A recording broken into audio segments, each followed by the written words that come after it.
many people here are not armed?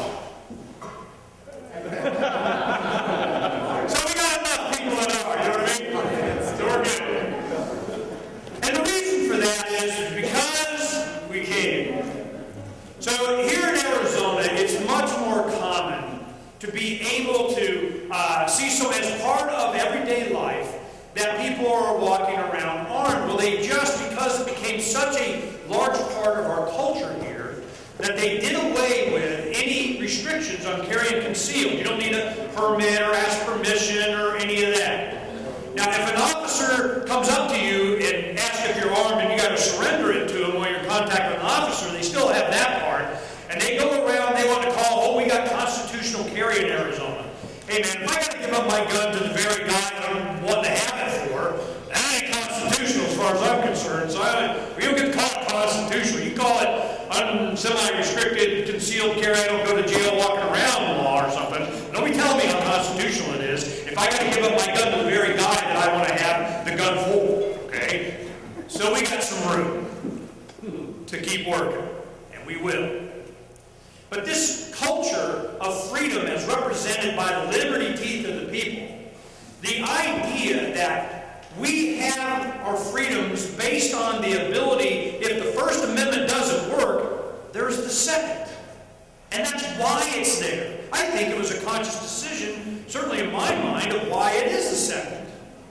So you have people that have come up, military service, come up with having taken an oath to defend the document that's there to guarantee our freedoms.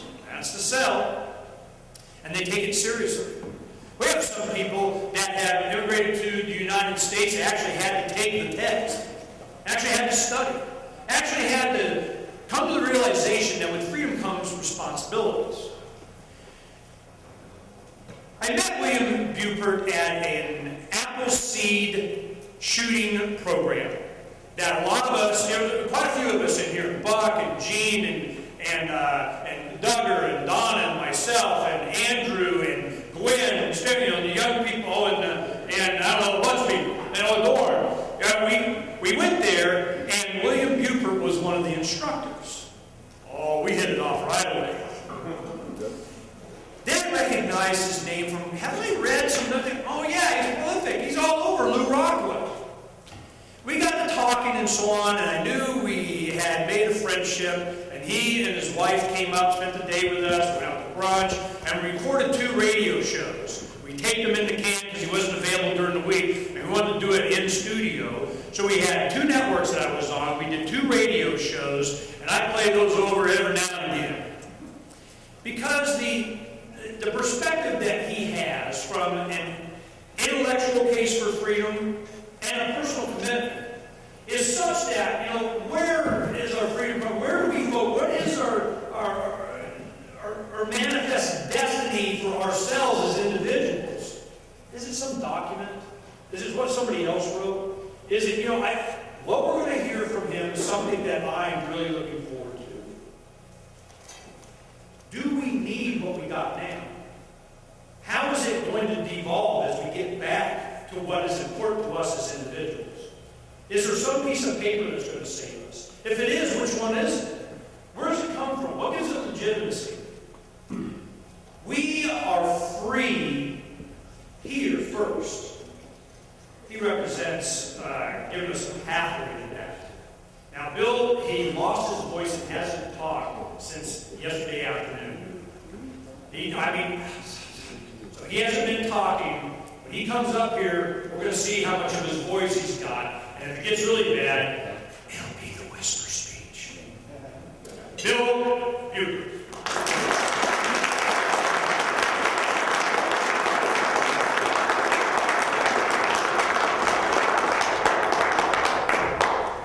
Good morning, ladies and gentlemen. Stu Coy. That's a kind Russian and derisive term for government informants. I'm going to be channeling Clint Eastwood for this. Yes, I am an Appleseed instructor. I'm the only shoot boss in the state of Arizona right now. And we're always looking for new instructors. So please pardon me with my voice being hoarse for this. April 19, 1775, I'm going to begin with that I'm sort of drawing from Appleseed because it goes with my voice. Samuel Whittemore, he's 70 years old, real old guy, fought in the French and Indian Wars. He liberated the brace of pistols, sword, from French officers who no longer had a need of them after he relieved them of them. So in April 1775, he's too old for the training band, for the militias, for the Minutemen. They've all gone out. He doesn't like what the Redcoats are doing. So what he does is he sets up an ambuscade near the road. There's a Redcoat detachment that's down the road. And what Sam does is he starts to take them under fire. And he's playing blinka-bingo with the Redcoats. And they're not digging it. So what they do is they loose a squad of Redcoats to go up there and take care of what they assume to be several men. It's only Sam Whittemore. Well, they were making their way to Sam, and Sam's still giving them some damage. Finally, they made their way to Sam. They bayonet him 13 times. They shoot him in the face. They beat the living dog balls off of him. He lives for 18 more years. He never had to buy another drink after that. He embraces that spirit of liberty that I'm so fond of because he is the porcupine. He's the one who said, you know what? I'm never going to screw with you, but I'll tell you what, if you screw with me, you're going to regret it. And with the voice that I have right now, if Clint Eastwood made a film with Sam Whittemore, at the conclusion of those blows, Sam would look up at the Redcoats and go, is that all your boys got? My talk today, much to my wife's regret, I have to put on my glasses. My talk today is about the deSovietization of the United States because I think we are at the end of America. We have gone over the cliff. There is no remedy, there's no remediation, there is no going back with this economic perfect storm that we presently have. This is a disaster in biblical proportions. Never in 5 millennia of recorded Western history have we seen a nation state go to such economic dire straits to maintain what it thinks is its power and control over its people, its destiny, and in the case of these United States, the planet. I don't think this is going to last, and I think that 10 years from now, the map of these United States could be significantly different. You're going to have confederations, you're going to have nation states. It's going to be much like what happened in the old USSR, where in 1989, catching the multi-trillion-dollar intelligence community flat-footed, no one predicted that in 1989, the USSR would fall apart and have 15 nation states on its western border and also what we could call the Islamic State brothers, the underbelly. They lost them.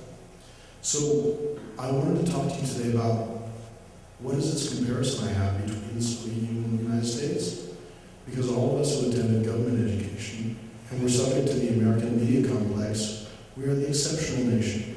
This is the home of the free and the land of the brave. How can we have anything whatsoever in common with the Soviet Union? Well, I'll tell you what, I'm going to take you on a brief journey through the 20th century to show you that in 1917, Woodrow Wilson, one of the worst presidents ever to grace that office, and that's a big damn group, was in a foot race with V.I. Lyndon. They were both at the starting blocks. They looked to the left, they looked to the right, they looked at each other, they winked and said, go. Gun went off. Guess what? 1989, Soviets get the silver medal. Guess who got the gold? That's us. Now, Bill, that's just preposterous. It's communism. It's central planning. It's a nation state in which every facet of human transaction, including the church, was made illegal or gone underground, or they destroyed those systems. So what does the United States have to do with that? Well, let's remember that except for the glorious days of Warren Harding and Calvin Coolidge, two of my favorite presidents because they did nothing and they were absolutely ineffective for the most part, because that's what that office should be all about. My favorite president is none of the above. My favorite term of office is 4 years with no one in the outhouse, or what I fondly refer to as the Waffle House, WAFL, which stands for War Against Freedom and Liberty, because that's what it's been. I would say, those of you who are familiar with my thoughts on the Constitution being a four-letter word, brought to use in 1791. Now, in the 20th century, we did have Lincoln in the 19th century, and I wouldn't want to dismiss him as not being a pre-communard, as not being somebody who Karl Marx did not admire, because Karl Marx did admire Lincoln. And I think that Lincoln, for the most part, was responsible for crystallizing that transition from these United States, which I used as the title for my talk, to the United States, saying that we are a central, unitary, central planning organism, and that it's Lincoln that gave that to us. But things really started to hit light speed once Teddy Roosevelt, once Woodrow Wilson, and the rest of this gang of miscreants and thieves started to occupy that office. I consider 1920 to 1928 to be the golden years for the American 20th century. We were relatively, and I emphasize the word relatively laissez-faire, but there were still problems emanating from both the legislative branch and the judicial branch as far as regulation and such. But it really started to take its toll on us, starting with Herbert Hoover. Those of you who have read Murray Rothbard's The Great Depression, which is probably the magisterial work on describing why that depression was created and why it took so long for it to go away, which Rothbard would estimate to be 1948, well after what I like to call the war to save Joseph Stalin had completed in 1945. So we have Roosevelt, Wilson, and Red DR as the triumvirate of socialist evil in this country. In the 1930s, Mussolini was very popular with Red DR. You also have to remember that according to the Venona transcripts, the Soviet Union was very active and had active Soviet agents at the highest levels of the Roosevelt White House from 1933 to 1945.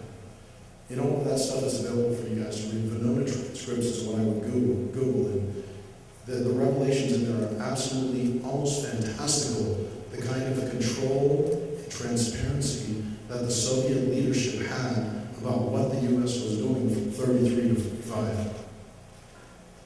Now, V.I. Lenin takes over.